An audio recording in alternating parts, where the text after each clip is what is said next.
Monday, Monday, Monday. It's the battle of the century, the Shop Showdown. Our parts department is better. Press 4 for parts. Dealerships versus independent shops. Who has the advantage? This was very fun, but Here's the but. That just means everything I said sucked. Who will win the fight for supremacy? If you're unsatisfied, go to hell and don't call us again. Find out the answer only on this special two-part service drive revolution event. And it all starts right now.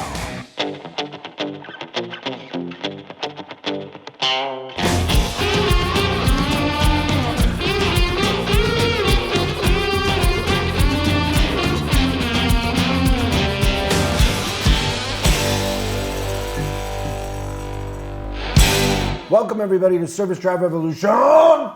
We have an exciting show for you today because this is the second half of the first part, which is Shop Showdown, dealerships versus independent shops. Who has the advantage? Today we're going to talk about, or Jeremy is going to talk about, independent shops and why they have an advantage. So please welcome Jeremy O'Neill. Hello, everybody. Creator of Profitable Service Advisor, Advisor Fix, shop owner, Independent husband, repair shop owner, father, all that, yeah. To potatoes. Trump voter, conspiracy theorist, Wow, the list keeps getting longer. and Christian Lafferty, So good to have Christian here. head of the coaching. And what else were you? I think we called me a dabbler. Dabbler. But, which explain dabbler. So dabbler means that I enjoy the whole gamut of the business that we do here. So I try to understand the Because whole we thing. dabble in other things. We might. Yeah, like we had the idea, and we'd love to hear your feedback of creating our own line of energy drinks. And what did you name it? 110% ELR. Yeah. Would you drink? Because I don't know. Every dealership I go into, It's like cases. half of them are drinking Monsters or Red Bulls, right? Yeah. Yeah. Would you drink 110% of your ELR energy drink? Yeah. By the way, I had a Monster the other day. I happened to look at the can. I didn't even get through like 3 sips of it. 54 grams of sugar in a can That's of all? There's Monster. some good stuff going on in that thing. It's Don't not they have regulated. a Monster No. Zero? Yeah, they do. Yeah. But this was just a regular Monster, so I was like, holy cow, I have not read a label in so long. But I'm excited today because I'm just going to make, the obvious come to the surface. And I'm going to go, you only had, I think, 6 measly points on your dealership advantage. I think my list is a little bit deeper and better. Okay, It's there. but we concede that there were 7 points for everybody keeping I don't like it score when you at use that home. word. Concede. Yeah. Yeah. And then we'll see how I concede here today.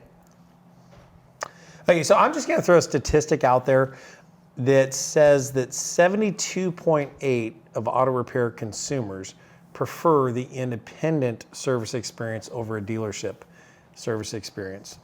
Says what? Good Housekeeping Magazine? What? Advisor Fix Monthly. Yeah. There we go. Says Yes, Vogue absolutely. Magazine? Cosmopolitan? Look, we all know it's no secret that once a car is out of warranty, that most consumers don't go back to the dealership and then they yeah, gravitate it's 80%, but that really, you're changing the subject. I'm not. I'm We're leading. talking about specific advantages. I just wanted to be fair in I didn't come out and say 100% of the cars sold are sold by dealership. Like, You know what's funny though is I have a maintenance class that we teach service advisors how to sell maintenance. And in that class I start with, the owner's manual, and then I go to different dealerships and, shop them on maintenance packages and stuff. And there's always some idiot in the back of the room that raises his hand and gives me a hard time. It's like, well, why do you compare us to the dealership? It's like not every car goes to the dealer. I'm wait, these are independent employees. yeah. And so point number one is they're idiots? There's at least No, one there's idiot. One in out the of back how many of the are room. idiots? Yes, one. Is that a said one. special form you fill out? I'm the idiot for this class. Keep going. We're trying to keep score, that's all. He'll always ask me, why do you look at the dealership? Because, for maintenance. I'm like, well, where do you think the car started?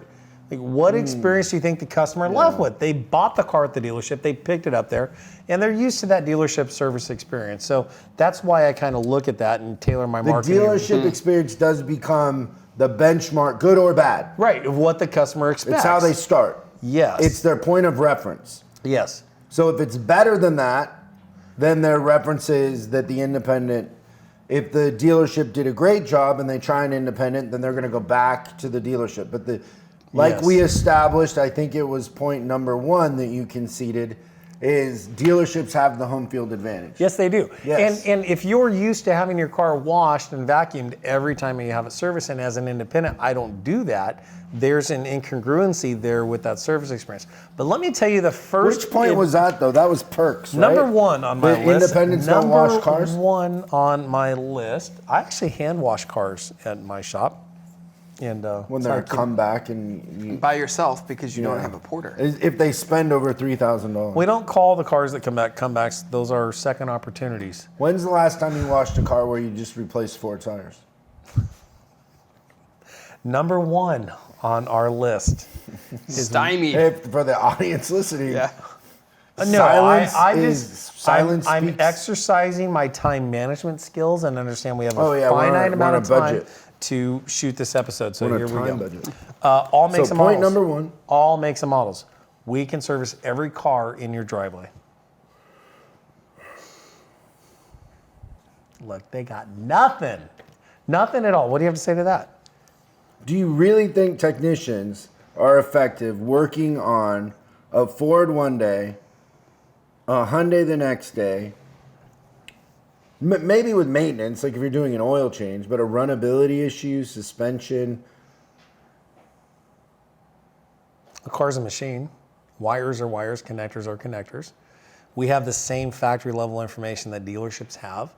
And actually, most really good independent repair shops spend more time in the classroom than dealership technicians or dealership service advisors. Our technicians at my shop spend 80 hours a week, 80 hours a year, not per week. 80 a week, just training. In the bar, 80 hours a week in the bar after work. No, they spend 80 hours a year training. Next week, I'm bringing in a technical trainer for 5 days to my shop to do hands-on training with our technicians for 40 hours. So sometimes the independence training is further advanced. Now, I will also say this, being that we have to be everywhere and work on everything, I believe that our technicians are better technicians than dealership technicians because we don't fall into the rut of pattern failures. So we see cars that are older, that have more real world problems where you might have to fix harness issues, you've got to fix tougher drivability issues, and you're dealing with a customer that may not have followed the maintenance plan. So it's a harder job, but I believe we're better at it. Who would you say has more comebacks? It depends on how you categorize comebacks. If the car gets fixed and it leaves and it comes back. How do you categorize a comeback? What? How many different ways could you categorize a comeback? Wait, are you friends with Trump or Bill Clinton? I'm confused. I did not have sexual relations with that woman. That was I a thought you Clinton were gonna thing right say there, wasn't I it? thought you were going to say camel, but no. That's not an industry. That's not independent versus dealerships. Dealerships have comebacks too. Do you know how many times I've heard from customers that the concern they brought the car in for wasn't even addressed, wasn't even listed on the repair order, and they had some huge bill and it didn't fix their problem? So you don't want to answer the question. I just answered the question. So our number one advantage Would is we we work not on agree all... that independents have more comebacks than dealerships? No, I will not agree with that statement. Okay. You worked in both, so. I'll ask you this. How many shops in dealerships actually know their comeback percentage? Well, that's a good How many point. technicians know their comeback ratio? Not many. Not unless you're tracking it. Correct. And how many actually track it? Not as many as should. Yeah, so number one on our list, we work on all makes and models. Okay. Okay. Number two is we provide a customized solution for the customer. So our parts department doesn't have a parts manager sitting there not doing anything, messing up the inventory. So our parts department is better. we can provide the customer options. Let's say you drive a BMW M5 and you want a different brake pad than what BMW provides on that. Is the dealership going to provide that to you? You mean the Blem rotor from China that wasn't really made for a BMW, but kind of fits if you really hammer it on there with a rubber mallet? The whole sort of lineup? No, not that. No. We don't put inferior parts on it. Do you know that most aftermarket OEM suppliers actually provide parts that are at the minimum meet OEM specs or are engineered better than the OEM specs? It's proven. So we can provide different solutions that the dealership can't provide, which is parts. Now the option to repair the car, there's not just one estimate. There's many different ways that we can provide a solution. So let's say your car needs a transmission, okay? At the dealership, how many solutions are they going to give you? I'll concede to this one because a lot of manufacturers don't want you to fix the transmission. Right. And so a customer needs a transmission, BMW, a customer needs a transmission, and BMW or whoever, a lot of the manufacturers do this, want you to replace the transmission. So you go back to the customer, you're like, hey, it's going to be $4,500 or $5,500 or whatever. And they're like, meanwhile, you take that transmission to AMCO, they put a new seal in it or whatever, and it's less than $1,000 and it's back on the road. And so you if you do that, you're kind of going against what the factory wants. And so it is, it does not give the customer as many options, correct? Right, so you still do it though, but the independents do have an advantage where they have more options for the customers. But I don't know, in my experience, like some of those brakes that are cheaper, you do get what you pay for. So some of them, I know you said that little tricky thing like, oh, the parts are even better quality. They're the same or better, but you do know that there are parts out there that are worse, right? Oh, absolutely. Okay, so absolutely. It can go. Look, you get what you pay for. We fix $89 brake jobs at our shop. Yeah, we fix those. We don't do $89 But just brake like jobs. dealerships, it depends on the person in the shop and their ethics and their image of themselves, right? Yeah. So this customized solution provider, I'm your inside guy. I've got options for you. I think customers want choice today. They're savvy. They understand all this, and we provide that. So we're 2 for 2 on the independent side right now. I think that the big thing that you get with that independent from the clients that I'm seeing is that their technicians and the advisors and shop owners, they're resourceful and adaptable. Like the dealership side is definitely set in their way and they have the thing that they want to do, and it's more like do it their way instead of the independent shop is really saying let's do what's best for the customer. That is one thing I would definitely say it's really clear that with our independent clients that's what's going on. So I'm throwing a kudos to the independent world there. You know one thing that is odd that when we're coaching or looking at financials from independent shops is that their parts gross profit percentage is higher than the dealerships most of the time. Almost every time. So they don't care if they're buying it from Nap, wherever, they're marking it up, and it's usually closer to 50% and dealerships are closer to 40%. But yeah, and I mean the warranty goes behind that as well. I think a lot of times independents provide a better warranty on the service repairs than the dealerships do.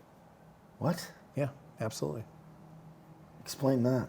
Okay, so what's BMW going to back up their brake pads for? What's the warranty on them? 12, yep. Okay, so we do $336 on brakes, parts and labor. Yeah, nationwide warranty. They squeak. I'll fix it. I guarantee my brakes don't squeak, rattle, or groan and don't give you that annoying dust that you get from the dealership.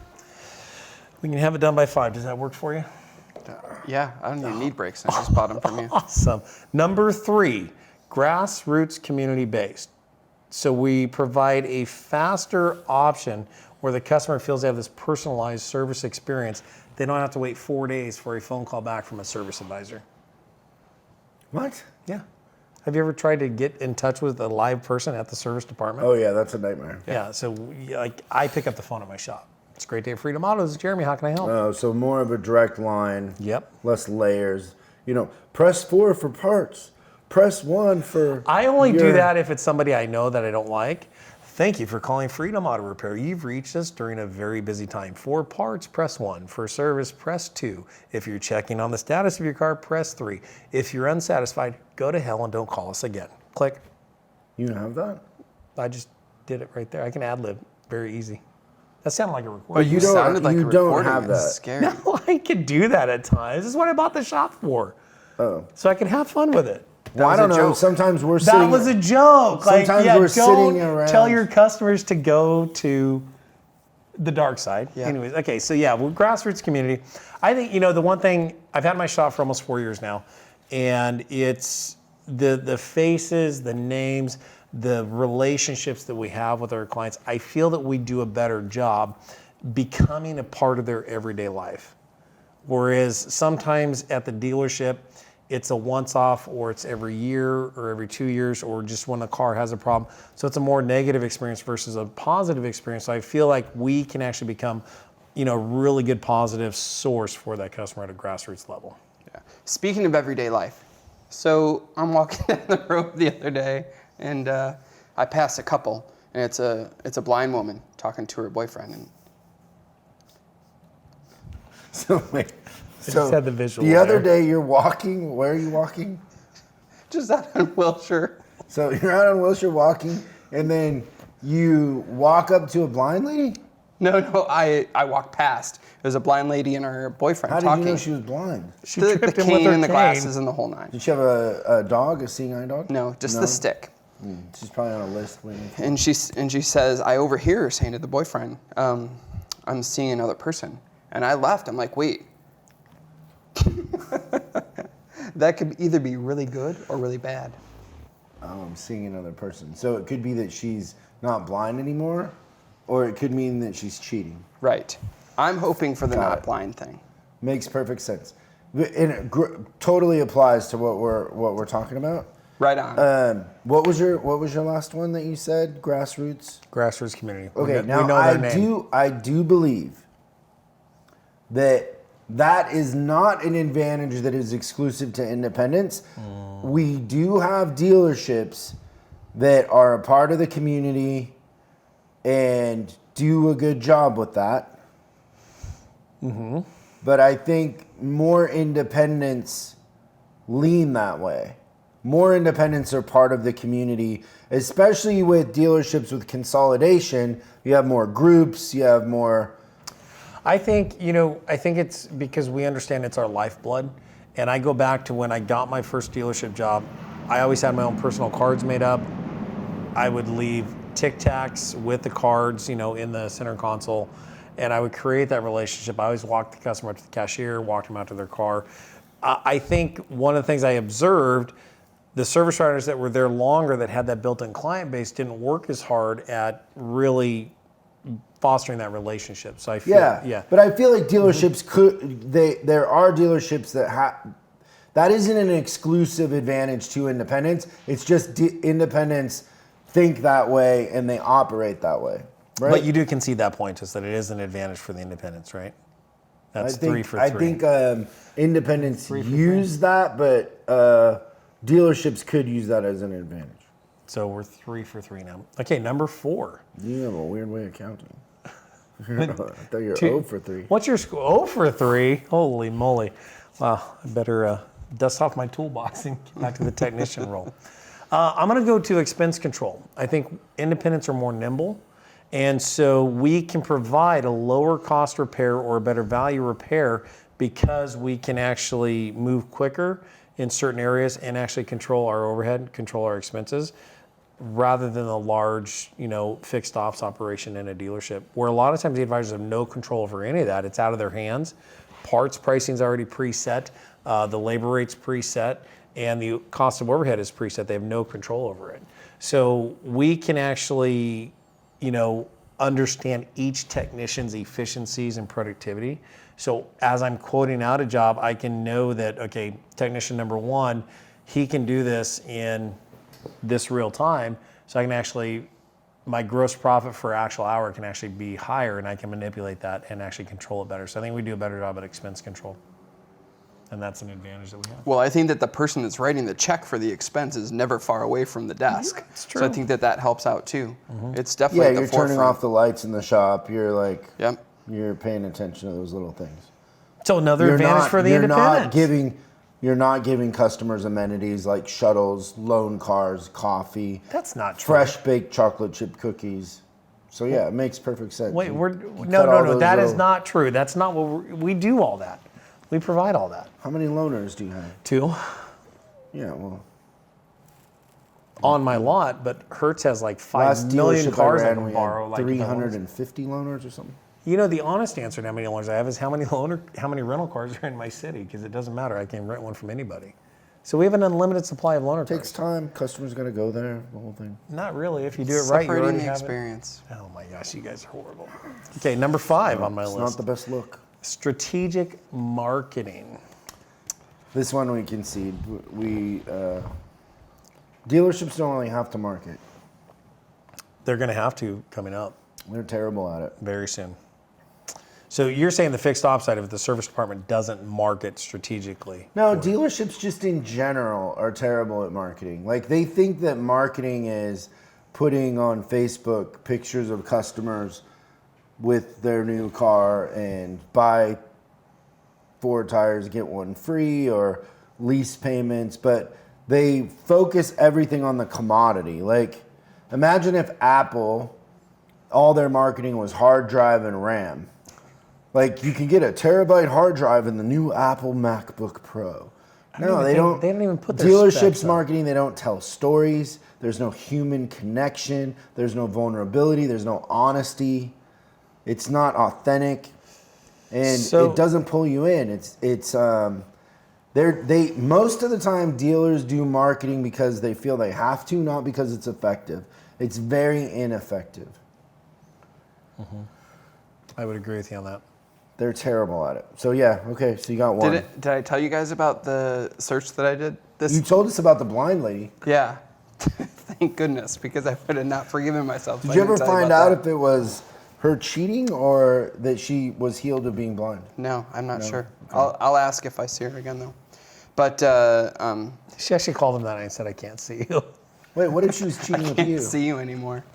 Right? That would have been great. Sorry. All right, I digress. So back to business.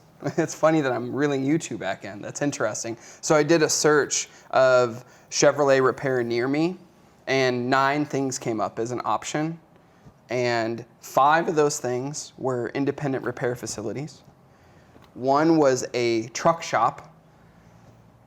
1 was a used tire place. Nice. Used tires? A used tires. tire sale place. Cash cow. They have enough money to advertise? So they advertised ahead of anything else. And then the last 2, remember I was searching for Chevrolet repair, a Mercedes-Benz dealer and a Volvo dealer. Kudos to those Which, two. if we called them and said I need my Chevrolet service, they'd say we don't service those here. No, it's funny, but I did this thing with SET in the southeast part of the country, and this guy Tony from Google was speaking, and he was showing that same thing that so he was just searching for tires, and even when a dealer did come up, it would be buy a new car. So it wouldn't even take them to a tire page. They were just trying to Buy a sell new them a car, and the customer wants tires, right? And you can go to Amazon and type in tires, and it will sell you the tires, deliver them to the shop, and you can pick a shop and make an appointment. Yep. Yep. Super easy. Yeah, the dealership marketing thing is a disaster. Yeah. So with 1 out of 4. No, but with strategic marketing, I think the core of this is to be rememberable and be remarkable, and through that, Whoa, to be rememberable and remarkable. Peter Pepper picked a pack of pickled peppers. I but the think pack I of said that pickled- correctly. I'm not sure. We'll have to play the Remarkable, tape. rememberable. Be rememberable and be remarkable. I like that. Yes, and if you do, that customer will share their experience with the world, and then that story organically will drive more business back to you. That's what customers want. So that's just a little nugget that you can use on either side of the fence that you're on. Number 6, I have a bonus one here for you guys. SOS stands for I'm testing you guys. Speed of service. This is a definite advantage that independents have over dealerships is speed of service. Once Why? again, it's They're not. speechless. It's an advantage that they. Yeah, I guess they execute on that advantage, but it's not that the dealerships don't have that advantage. They just don't. They don't think of it as a thing. But I know it's important to the customer. Like, I get it, but It's paramount to the customer. Like, time is greater than money today. It's no. Here's the thing. You take a 2-week time period. You're going to be without your car for 2 weeks. Okay. One scenario is it takes 95% of that time for the shop to figure out what's wrong with the car, and they call you, 13 days later, 13 hours later, and say, here's what it is, we'll have it fixed in 5 minutes. You're not very happy. If the other one figures it out in 5 minutes and says, I need 2 weeks to fix your car, you're fine with it. Why? because you know what it's going to take to fix it. Certainty. You've given the customer certainty there. Yeah. Yeah, absolutely. But speed of service, I am a firm believer that this is a KPI that we do not track as an industry, that we need to track. We need to find where the bottlenecks are in our production. After all, you say it really well. We're a factory. We have a labor factory out there.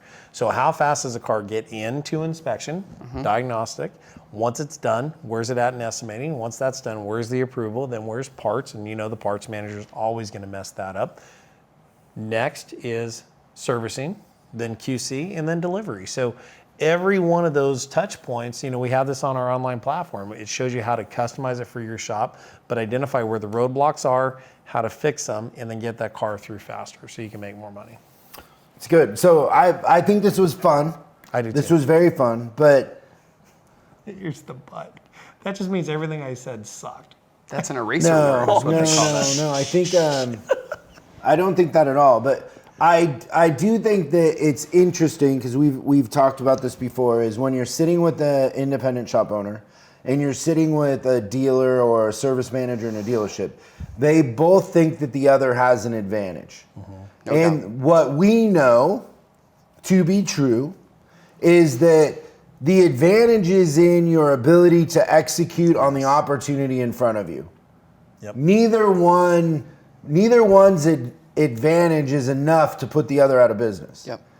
But there's so much opportunity for dealers to do a better job and for independents to do a better job that really the advantage is up to the beholder and who wants to execute. And it comes down to execution and mindset more than anything else. Yep. More than whether you're a dealer or an independent, more than what market you're in, what brand, whatever, right? It's how you think, what your self-image is of yourself and expectations of yourself, and then how well you execute how good of a leader you are. With the resources that you have, absolutely. Yeah, and how well you control what you can control and stop talking about the things you can't control. Yep. You can be a performer in either arena. Yeah, which they're- we see all the time. Yep. And it's fun and it's exciting to see that those are both possibilities. That industry is plenty big enough for everybody Yeah, that does it right. it's just doing what's in front of you. Do you agree with that? Execution, absolutely. Yeah, execution's more important. And I mean, you would understand that more than anybody because you worked in both. On both sides, yep.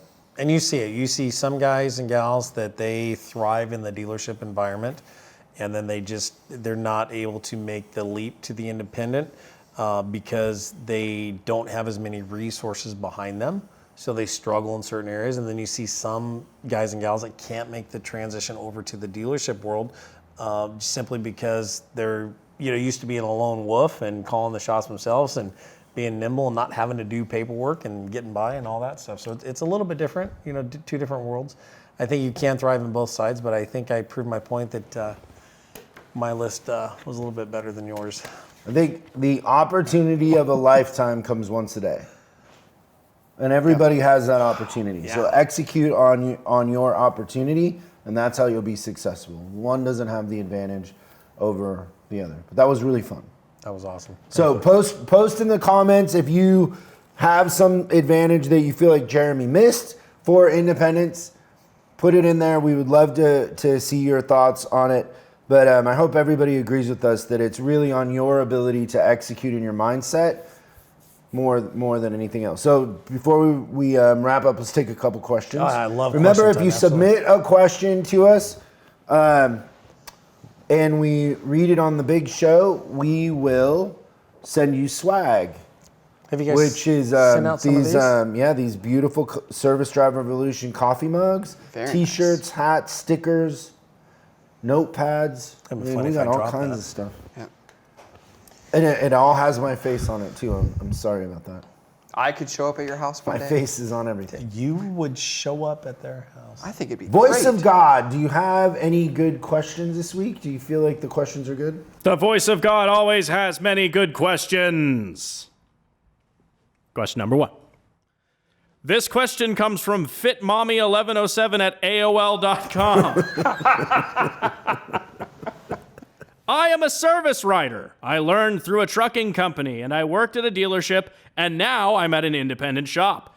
How do I learn more hands-on mechanical experience and grow in the industry? Okay, so I don't know what I you think guys we have the think. same thought on this one. We do? Yeah, I think so. So my thought is the mechanical experience is not that important. And so I remember when I was a service advisor and I was doing pretty well, of course, when you start to do good, everybody starts to find reasons why, like, trying to diminish your value. And I was just a kid. I wasn't even 20. And so this Volkswagen tech, who still, I think, works at that dealership, his name was Shane. Shane, you're an asshole. Pulls me into the Volkswagen shop, calls all the Volkswagen techs over, and on this wood crate box is a round metal disc. And I don't know, I think Shane's my friend or whatever. I didn't know that I was being set up, that this was an ambush. Oh, yeah. But all the techs were there. It was kind of weird. And he says, hey, what is this? And I go, I don't know, a brake rotor. And everybody starts laughing. And how can you be a service advisor? You don't know the difference between a brake rotor and a clutch disc. Because it was a clutch disc.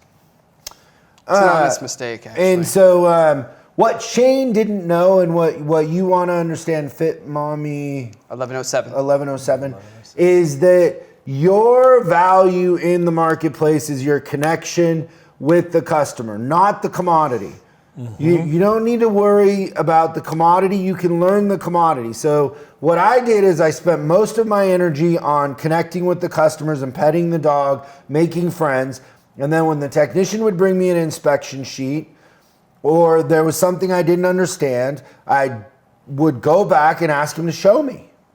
So I would just say, like, hey, I can't present this to the customer if I don't understand. Can we put it up in the air and can you show me? And that's how I would do it. Or I'd ask him to explain it to me or show me a picture. And that was it. And I really liked seeing it on the car because, you see the CV boot on a Subaru leaking grease. You're like, no, you need to replace it. It gives you a little more conviction when you see the oil leak or you see the belt that's frayed. So go back and look in the beginning and don't worry too much about the technical. Just take every customer, connect on a deeper level, forget about the commodity and make friends with your customers, over communicate, over deliver, and then when you don't understand something technical, go ask the tech. I think she said she's in an independent, so she probably doesn't have a shop foreman, which should have been on my list of advantages. Oh, yeah. But good question. So do you agree with my answer? I do, and I would say find one thing about your customer that you don't know about them, like get the initial write-up, document down their concerns, and then make sure you're proactive in your communication with them. Like those things are way more important than the technical side of it. Like deliver a remarkable and rememberable. You service don't build experience. trust by technical knowledge. Nope. You build trust by empathy and genuine curiosity about people. Absolutely. And that's what I was. I was curious about people, like what they did, where they lived, what their kids turned out to be or not to be. Potatoes.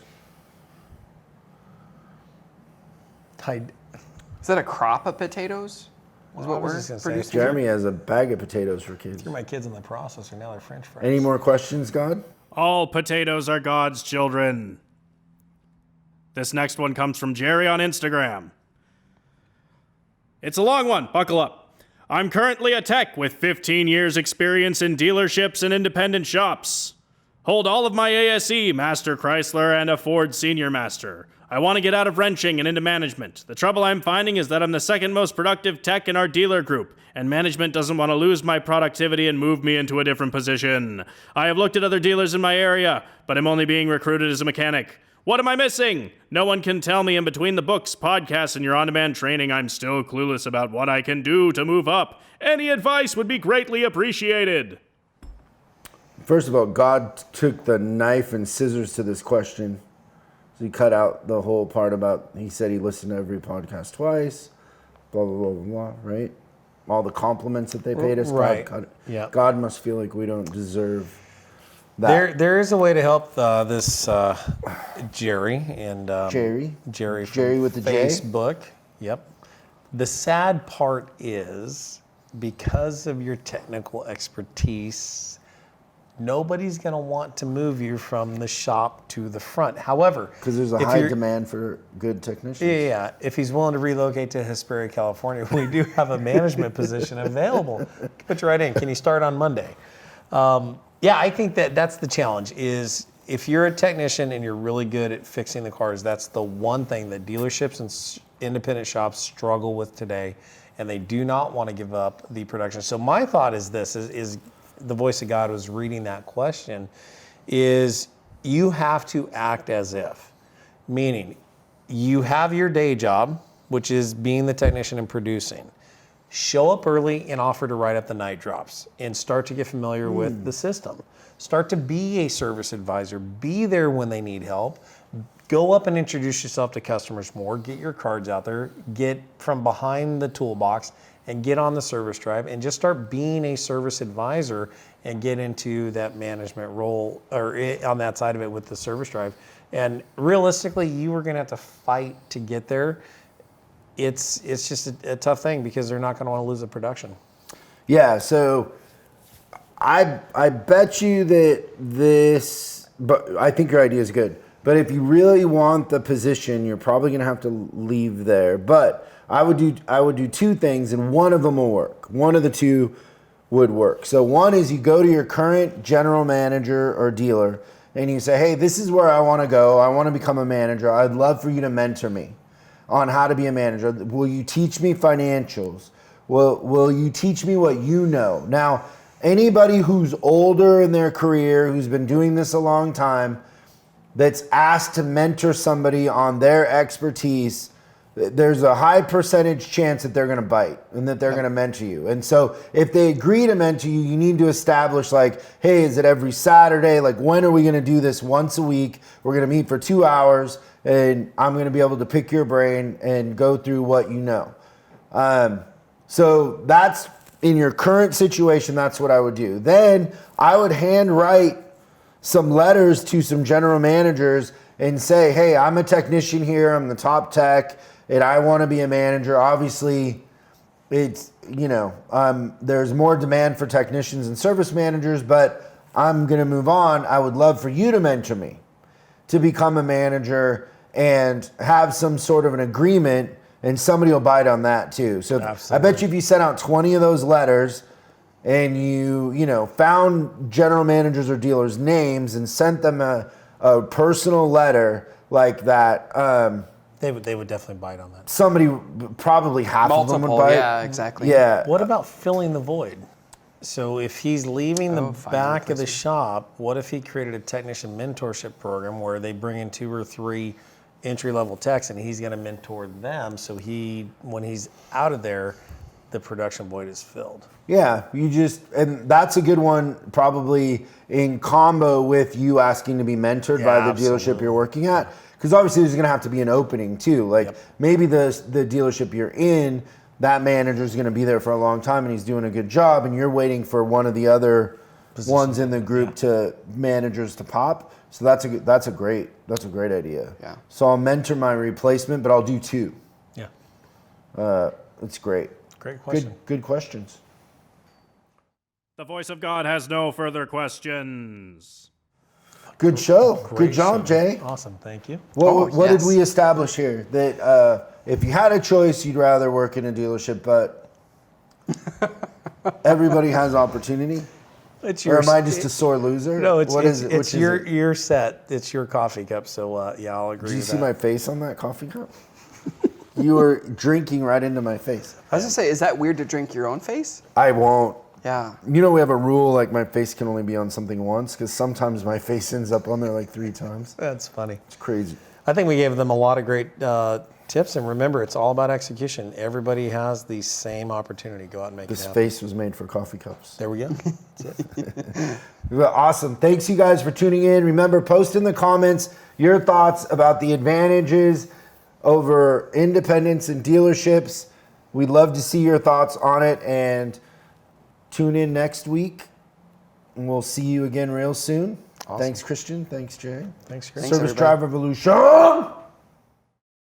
Thanks for watching this episode of Service Drive Revolution. If you have any questions, go ahead and post them in the comments below. Make sure you subscribe and hit the bell icon so you're notified when we post new episodes. I'm Chris Collins, and you can find me on Facebook and Instagram at Chris Bulldog Collins. And I'll see you again on the next episode.